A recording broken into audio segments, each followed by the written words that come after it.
C'était une drôle de keynote, un petit peu fouillis même.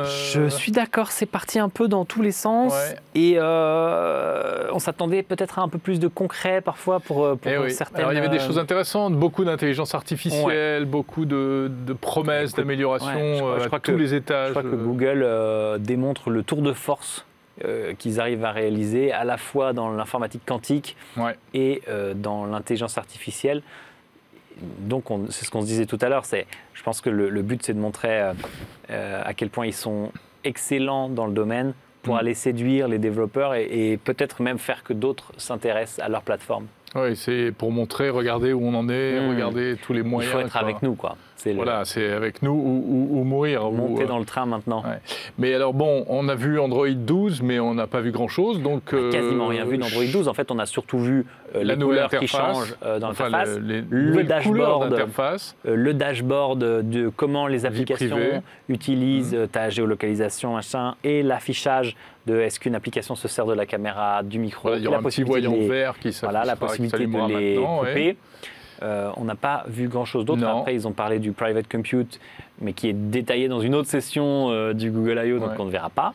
On a aperçu alors Wear OS pour les montres, le partenariat avec Samsung. Voilà, on a entendu parler de meilleure performance au lancement des applications, d'une transition plus facile entre les apps et aussi d'une facilité plus grande de créer des faces. Donc eux, ils appellent ça les tiles, donc les écrans principaux de ces montres que tu vas pouvoir un peu customiser, et d'une plateforme commune avec Google Play Store entre les smartphones et les apps pour pouvoir plus facilement développer pour les deux.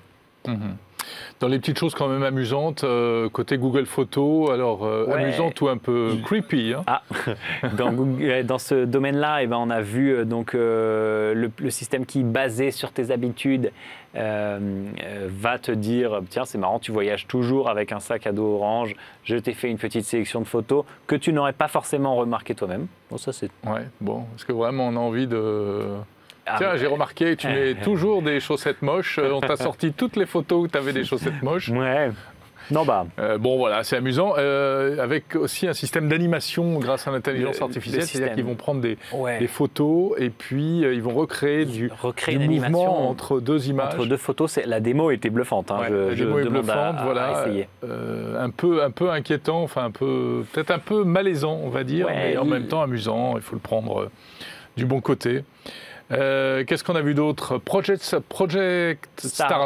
Starline, je crois.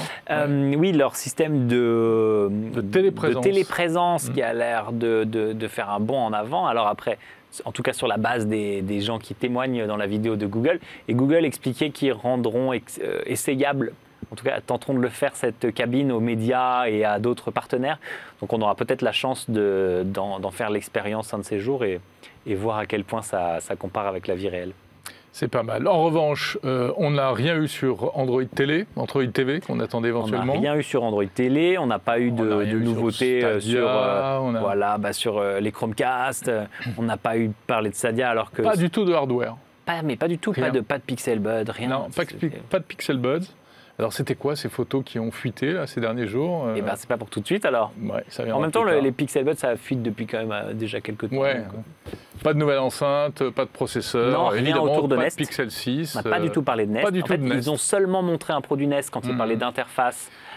Mais on n'a pas eu de C'était plus orienté recherche, deep tech. Hein, je pense que c'est ça. Il y a un côté, on montre dans quel sens on va. Ouais, tout à fait. Et c'est beaucoup d'intelligence artificielle, quasiment que ça.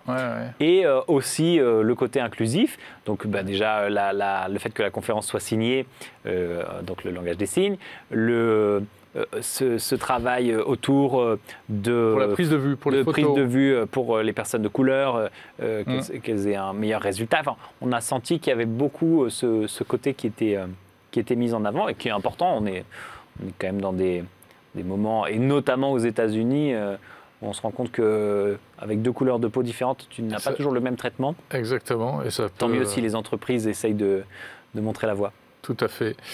Cet Android 12 qui arrive en bêta dès aujourd'hui. Voilà, si vous êtes fan, vous pouvez l'installer. À condition d'avoir soit un Pixel, soit un Xiaomi. Alors, évidemment, ça dépend des modèles, mais beaucoup de marques ont été citées, Asus, TCL. En revanche, on n'a pas vu Samsung. On a vu Sharp, on n'a pas vu Samsung. Ouais. Y avait donc ça arrivera plus tard.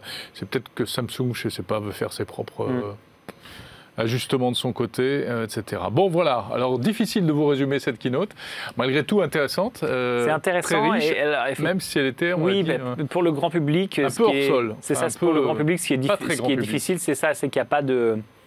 Il n'y a pas de phrase où on peut dire Google a annoncé ça et se dire c'est majeur. Ils ont annoncé un tas de petites évolutions, un tas d'autres révolutions plus sourdes, mais pas dans le sens malsaine, mais qu'on sentira au fur et à mesure dans nos utilisations de leurs produits, de Translate, de Lens, de Google Maps, donc ça, toutes ces choses-là, et dans les outils de travail et de Google Meet aussi.